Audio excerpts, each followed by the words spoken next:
ஒரு பிரச்சனை இருக்குது, அது தீரக்கூடிய காலம் இப்போது.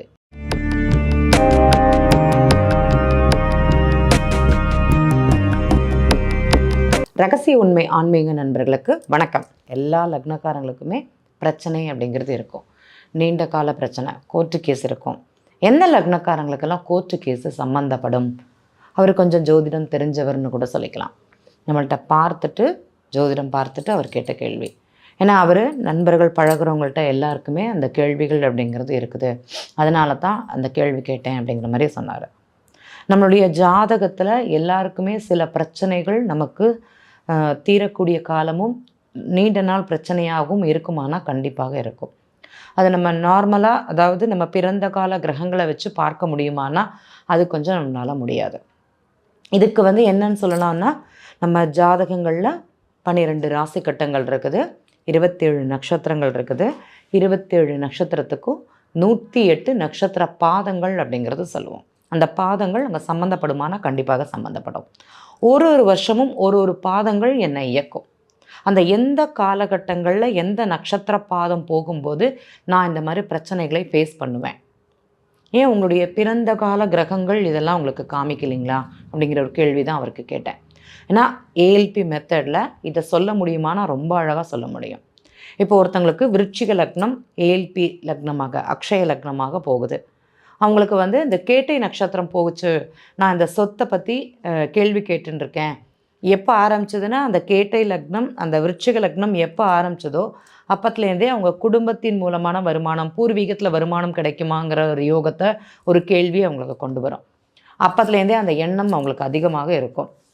ஒரு 4 வருட காலத்திற்கு பிறகு அவங்க இந்த கேட்டை நட்சத்திரம் போகும்போது தான் அந்த சொத்துக்கு வரல, நமக்கு அங்காளி பங்காளிகள் பிரச்சனை இருக்குது, இல்லைன்னா பங்கீடுகளில் பிரச்சனை அப்படிங்கிற கேள்விக்கு வருவாங்க. அந்த கேட்டை நட்சத்திரம் போகும்போது அவங்களுக்கு அந்த சொத்தில் தீர்வு கிடைக்குமானா அந்த 4 பாதங்களில் கிடைக்கக்கூடிய யோகம் இருக்குதானா கண்டிப்பாக இருக்குது. இதே மாதிரி எல்லா லக்னக்காரங்களுக்கும் சொல்லலாமான்னா தாராளமாக சொல்லலாம். இந்த மீன லக்னம் போகும்போது இந்த லாபத்திற்காக விரயங்கிறது பண்ணணும். அப்போ அந்த சனி பகவான் சொல்லக்கூடிய கிரகம் 4ஆம் இடத்துல இருந்ததுன்னா ஒரு சொத்துக்காக, ஒரு இதுக்காக நம்ம செலவு பண்ணக்கூடிய தன்மை அவங்களுக்கு கொடுக்குமானா கண்டிப்பாக கொடுக்கும். பூர்வீக சொத்தில் பிரச்சனை இருந்து அது கோர்ட்டு கேஸ் ஆகி அதுலேருந்து விடுதலை அதுலேருந்து மகிழ்ச்சி தரக்கூடிய காலம்னு சொல்லலாம். இதே இது ஒருத்தங்களுக்கு மிதுன லக்னம் அக்ஷய லக்னமாக போய் அவங்களுக்கு இந்த சொத்தில் பிரச்சனை கொடுக்குமானா கண்டிப்பாக கொடுக்கும்னு சொல்லலாம். மிதுன லக்னம் அக்ஷய லக்னமாக இருந்து செவ்வாயோட நட்சத்திரம் போகுது, ஒருத்தங்க ஒரு சொத்தையோ ஒரு நிலத்தையோ எழுதி வாங்கணும்னா அதில் போராடி தான் வெற்றி பெறணும்னு இருக்கும்.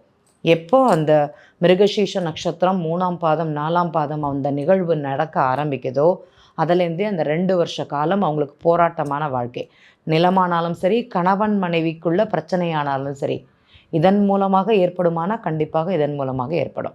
அதற்கப்புறம் அவங்களுக்கு ஒரு தீர்வு இருக்குதானா தீர்வு கண்டிப்பாக இருக்குதுன்னு சொல்லலாம். இது மாத்திரம் கிடையாது.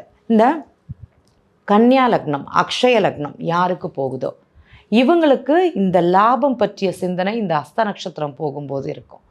இப்போது அந்த சந்திரன் 6ஆம் இடத்துலையோ 8ஆம் இடத்துலையோ இருக்கும்போது அந்த பூர்வீக சொத்தில் பிரச்சனையே அவங்களுக்கு ஒரு கேள்வியாக இருக்குமானா கண்டிப்பாக இருக்கும். எங்கள் தாத்தா பாட்டி சொத்து எனக்கு கிடைச்சா நல்லாயிருக்கும், இந்த காலகட்டத்தில் எனக்கு கை கொடுக்கும், எனக்கு கடன் இருக்குது, இல்லைனா நோய்க்காக செலவு பண்ணணும், புதிய நிலம் வாங்கணும், அதுக்காக கொடுக்கணும், என்னுடைய எதிர்கால திட்டமிடுதல், என்னுடைய பாக்கியமான பணம் இன்றைக்கி கிடைத்தால் மட்டும்தான் எனக்கு லாபம் அப்படிங்கிற போராட்டமான ஒரு மனநிலை அந்த ஜாதகருக்கு கொடுக்குமானா இருக்கும்.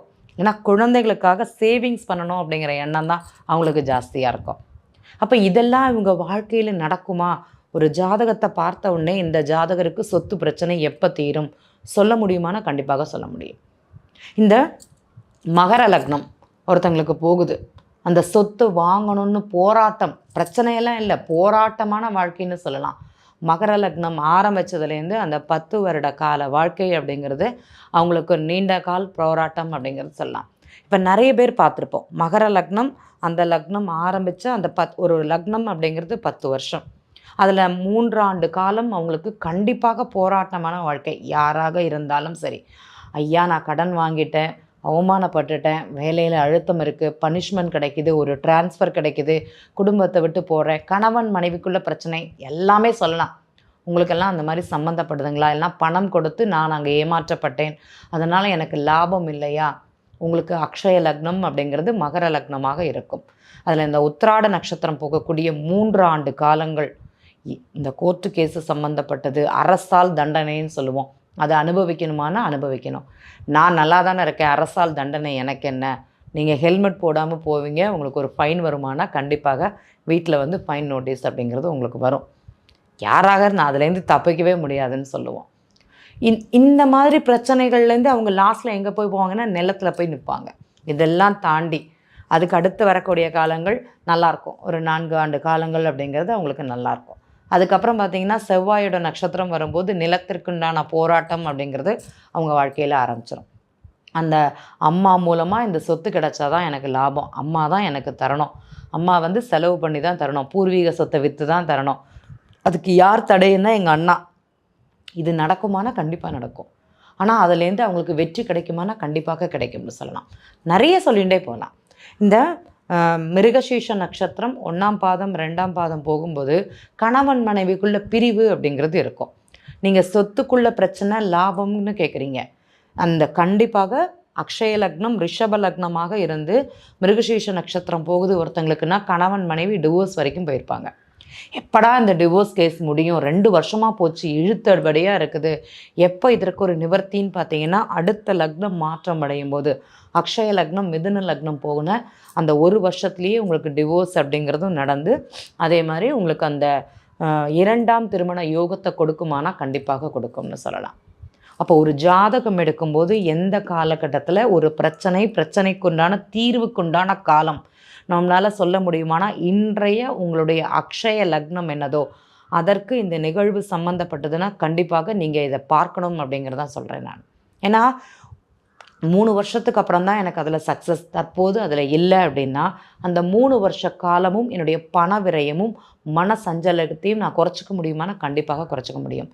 நான் இங்கே போராடினால தான் இது நடக்குதுன்னு சொன்னால் அது பொய், அது கிடையாது. உங்கள் ஜாதகப்படி அது கிடைக்கக்கூடிய காலம்னு ஒன்று இருக்கும்.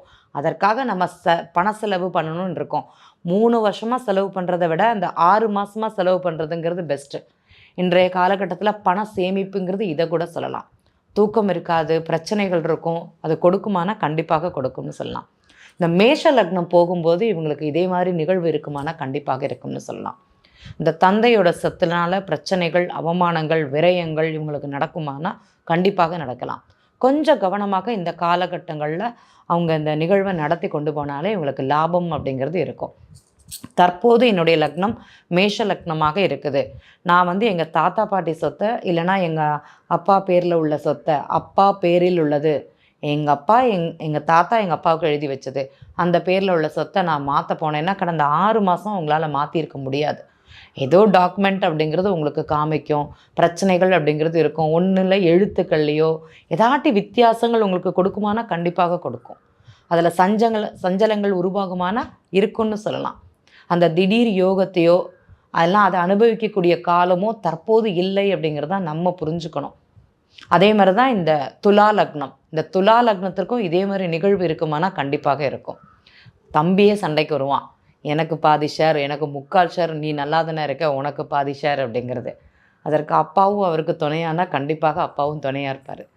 அப்போ நம்ம அப்பா மேலேயும் கோபம் வரும், தம்பி மேலேயும் கோபம் வரும்.